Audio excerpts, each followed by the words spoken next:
తెలుగు ప్రజలకు నమస్తే. ఇప్పుడున్న పరిస్థితుల్లో తెలుగు భాష తీవ్ర సంక్షోభంలో చిక్కుకున్నది. గత 30 ఏళ్ల నుంచి గమనిస్తా ఉంటే తెలుగు భాష పైన ఇతర భాషల ప్రభావం చాలా విస్తృతంగా ఉన్నది. మనం గనక ఇలాగే ఊరుకుంటే తెలుగు భాష పైన ఇతర భాషల ప్రభావం పెరిగి దినదినం మన భాష యొక్క ప్రభావం అనేది తగ్గిపోతుంటుంది. కనుక మేమంతా యువకులం కలిసి ఏదో ఒకటి తెలుగు భాషకి చేయాలన్న సత్సంకల్పంతోటి మేము ఒక వేదికను ఏర్పాటు చేశాం. ఆ వేదిక పేరే తెలుగు సంరక్షణ వేదిక. మే నెల 26వ తారీఖు నాడు ప్రతిష్టాత్మక ఉస్మానియా విశ్వవిద్యాలయం కేంద్రంగా ఆర్ట్స్ కళాశాలలో ప్రిన్సిపల్ ప్రొఫెసర్ కాశిం సార్ గారి చేతుల మీదుగా ఈ తెలుగు సంరక్షణ వేదిక ఆవిర్భావం జరిగింది. తెలంగాణ ప్రజల్లో కావచ్చు, ఆంధ్రప్రదేశ్ ప్రజల్లో కావచ్చు, ఎక్కడైనా సరే ప్రపంచవ్యాప్తంగా ఉన్న తెలుగు ప్రజలంతా కూడా తెలుగు భాష పైన మమకారాన్ని పెంచుకోండి. మనకు కేవలం అమ్మ జన్మను మాత్రమే ఇవ్వలేదు, భాష కూడా నేర్పించింది.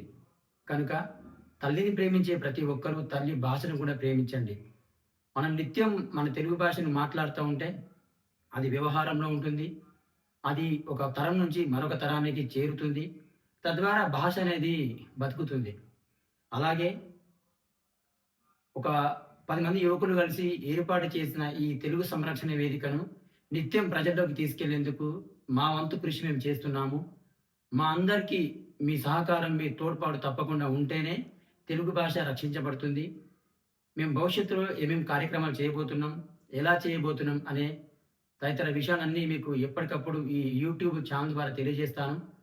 కానీ మీరు చేయాల్సిందల్లా ఒకటే మిత్రమా, తెలుగు భాషను గౌరవించండి, తెలుగు భాషను ప్రేమించండి. భాషా రక్షణే జాతి రక్షణ. భాష లేకపోతే ఆ జాతి చచ్చిపోతుంది. కనుక ప్రతి తెలుగువాడు ఎక్కడున్నా సరే సాటి తెలుగువాడు కలిస్తే గౌరవంగా, ఆప్యాయంగా మాతృభాషలో పలకరించండి. మనకి ఎప్పటి నుంచో ఉన్న ఒకానొక రోగం ఉన్నది. అదే ఒక తెలుగువాడు కలిస్తే మరొక తెలుగువాడితో మనం ఆంగ్లంలో మాట్లాడతాము. పలానా వాడికి ఇంగ్లీష్ వచ్చు అనే గొప్ప పేరు కోసం మనము ఆంగ్లంలో మాట్లాడతాము. ఒక రకంగా మనము భాషకు ద్రోహం చేసిన వ్యక్తులం అవుతున్నాం. కనుక ఇద్దరు తెలుగు వాళ్ళు కలిస్తే తప్పకుండా మాతృభాషతోనే సంభాషించండి. మనం కేవలం భాషను మాత్రమే గౌరవించట్లేము. నువ్వు మాతృభాషలో మాట్లాడితే మీ అమ్మను కూడా గౌరవించే వాళ్ళు అవుతావు. ఇద్దరు తమిళ వాళ్ళు కలిస్తే వాళ్ళు తమిళంలోనే మాట్లాడతారు. ఇద్దరు కన్నడ వాళ్ళు కలిస్తే వాళ్ళు కన్నడ భాషలోనే మాట్లాడతారు. కానీ దౌర్భాగ్యం ఏమిటంటే ఇద్దరు తెలుగు వాళ్ళు కలిస్తే వాళ్ళు ఆంగ్లంలో మాట్లాడతారు. ఎందుకు ఈ దుస్థితి మనకు వచ్చింది? దీనికి కారకులు ఎవరు అంటే పరభాష ప్రభావమా, లేక పెరిగిన సాంకేతిక భాష ప్రభావమా, మరి ఏమిటి? ఒకసారి మనం చర్చించుకోవాలి, మననం చేసుకోవాలి. మనం గనక ఒక భాషను బతికించుకోకపోతే, రాబోయే తరాలకు భాషను మనం అందించకపోతే భాషకు ద్రోహం చేసిన వ్యక్తులుగా మిగిలిపోదామా, అలాగే ఉండిపోదాము? కాదు.